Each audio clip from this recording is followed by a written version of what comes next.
Bismillahirrahmanirrahim.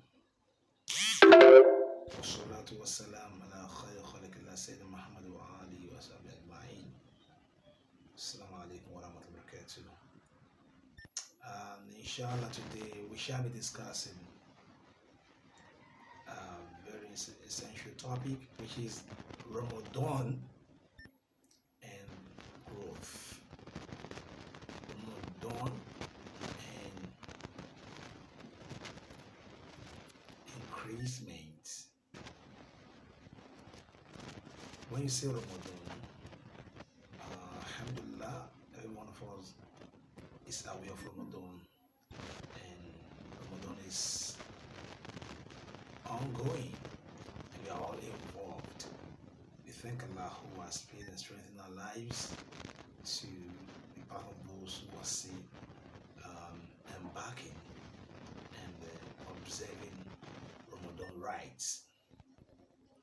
We ask Him to continue strengthen us, train our lives to witness Ramadan to the tail end, and enable you and I to fast this Ramadan, more of these on the head surface. And when you say Ramadan and growth, this is two faces of a coin. Ramadan is month of fasting. Ramadan is month of spiritual growth, spirituality, spiritual development. And this growth of a thing is something that has to do with, advancement, development, a change. So as Allah subhanahu wa ta'ala prescribed for us in the Quran, He said, Ya ayyuhalladhina amanu kutiba alaykumus siyam. Allah subhanahu wa ta'ala commanded, He compulsorily ordered you and I to engage in fasting, because this fasting is something immemorial that has been in existence even before our creation. As Allah has informed us, said fasting is made compulsory upon you. But the key thing that I mentioned there, He mentioned faith, or you who believe, meaning that Allah subhanahu wa ta'ala is addressing the specific or some special set of people, not just anybody. Is addressing people with faith, people with strong akida, strong monotheism, people that has faith in Allah subhanahu wa ta'ala. So that's the first point of growth, because it's more or less like categories, it's more or less like levels. We have people who are only at the level of humanity, marhalatu insaniya, and this level is the lowest level of the pyramid. At the pyramid, so it's the lowest level. Allah is not addressing those caliber of people. And we have marhalatun Islamiyya, and those who are at the level of being a Muslim, the commoners. Allah is not addressing them too, but He has advanced it to the level of those with faith. And this is marhalatun imaniyya, those with faith. And there are things sacrosanct and peculiar with this faith. Ya ayyuhalladhina amanu. The scholar said that anytime Allah mentioned something that has to do with Ya ayyuhalladhina amanu, we should be expecting three things. One of which is commandment. Amru wa ta'a, commandment and compliance. So we are more or less like a soldier on the battlefield who is expecting the last order, to move. So the first one is commandment. It's entails in this surah. Kutiba alaykum siyam. Allah said, I have made it compulsory upon you. Because of what? Because you are a special set of people, you have the faith. The second thing we should be expecting when Allah mentioned Yahilina Amanu is what we call a nahyu. That means uh, if Allah prohibition, called prohibition and the compliance. When Allah prohibit anything for you in the Quran, that is why if you check the Quran very well, it says Allah command those who believe or forbid them from engaging in certain acts. So when Allah forbids you, we have many things He has forbidden for us as a believer. That is why Rasulullah said that Adunia Sijin Moment, Wajana the Kafir said this life of ours, this earth, is more or less like the prisons for a believer. It's a prison for a believer, and in the paradise for the non-believers. Because of the Father, as a believer, your life is governed, is under control, is under restriction. You can eat what you like, you can put on what you like, you can say what you like, you can act the way you like. You must do it in accordance with Allah's injunction, because you're under commandment for Allah subhanahu wa ta'ala. So we have many places where Allah subhanahu wa ta'ala commands us to do things. When we talk about Salah, when we talk about Hajj, when we talk about Zakah, obedience to parents, we have many places where Allah subhanahu wa ta'ala prohibited believers with wrong things. When we talk about zina, when we talk of fornication, when we talk of justice, when we talk of governance, a lot of things that Allah subhanahu wa ta'ala forbid for us as believers. And the last one is tabshir, glad tidings. So as a believer, Allah also provides us with glad tidings, because you're a believer, He gives us glad tidings of if you follow Allah subhanahu wa ta'ala, you go to paradise. It increases in rewards and what have you. So this is number one.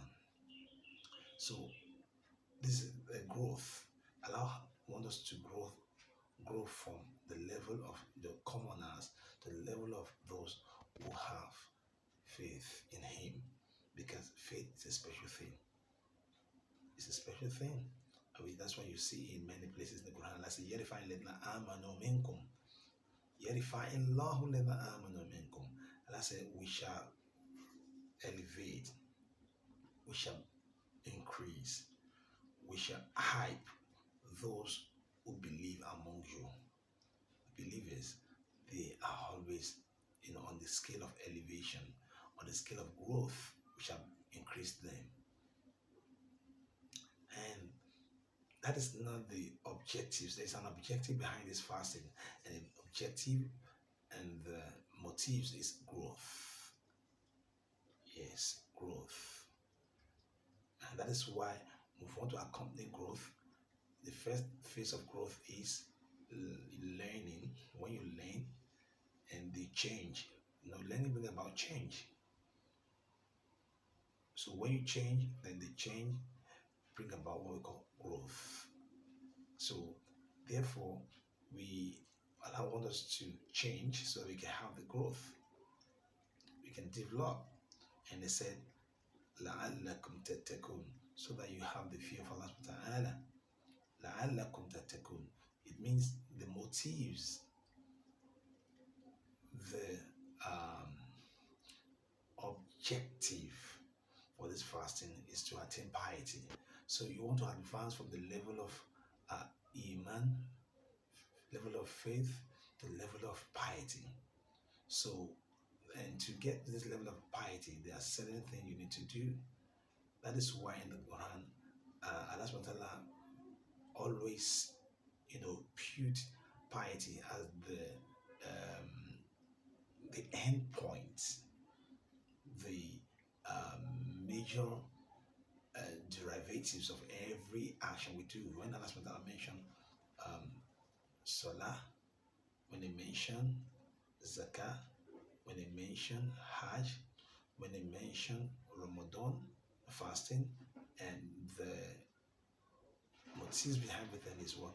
At-taqwa, the fear of Allah subhanahu wa ta'ala. That's what I said that inna awliya Allah. I said the companions of Allah subhanahu wa ta'ala, those who happens to be Allah's, awliya, that means those who happens to be Allah's friends. La khawfu alayhim wa lahum yahzanun. They will never be afraid nor grieve. Alladhina amanu wa kanu yattaqun, are those who have faith and piety. They have faith and piety. Look at these two features, faith and piety. So if you want your ibadah, your forms of worship to be acceptable, to be sanctioned by Allah subhanahu wa ta'ala, it must have these two features, faith and taqwa. So Allah said, لَعَلَّكُمْ تَتَّقُونَ. So therefore, it means if you want to talk about growth, the growth has to do with before the commencement of Ramadan, how is our status spiritually before the commencement of Ramadan. Then when we are in Ramadan, what is our status spiritually? Then after Ramadan, what also is our status spiritually? So we have to check and balance, do the check and balance. So if you're the type that before Ramadan, you are at the level of faithful Muslims, so you are expected to rise from that level, from the level of being faithful to the level of being righteous person and a pious person. So because the major factor that determines this is our soul, your mindset, the soul. That's why when Allah subhanahu wa ta'ala addresses any forms of worship, He gives priority to the soul purification. And that is what also Hassan said to us that inna Allah la yanzuru ila ajsamakum wala suwarikum. Say Allah will never consider your status, your physique, your appearance, your coloration, your complexion. He said what Allah concerned about is the state of your faith, the state of your mind, how pure it is, and the righteous deed that this mind is producing that is emanating from the mind. So therefore, the Ramadan is majorly, focusing on growth, spiritual growth, in terms of your growth in your action, growth in your mentality, growth in your mindset, growth in your behavior, growth in everything, which run across the spirituality status of each and every one of us. So if you're fasting, you engage in fasting, you still a liar. You engage in fasting, you still fornicating. You engage in fasting, you still backbiting. You engage in fasting, you still engage in a lot of things that criminals acts, or things that are questionable or illicit. You should need to.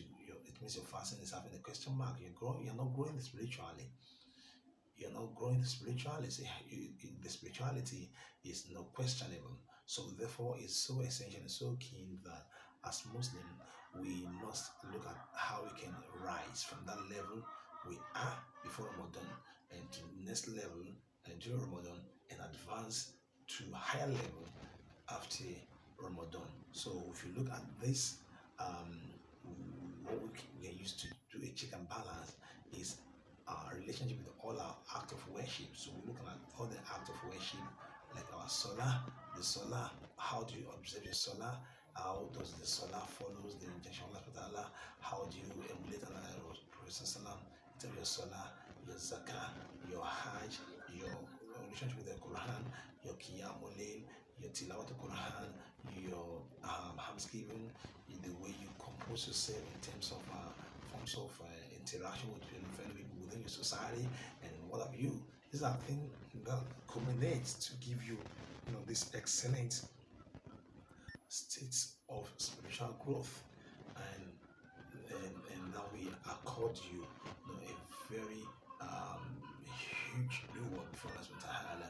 And that is why Allah subhanahu wa ta'ala said that إِنَّمَا يَخْشَى مِنْ عِبَادِهِ الْعُلَمَاء, those who are fear, the most God-fearing, those that have taqwa among Allah's creature, and those who are knowledgeable, because you have the knowledge that guides you about it.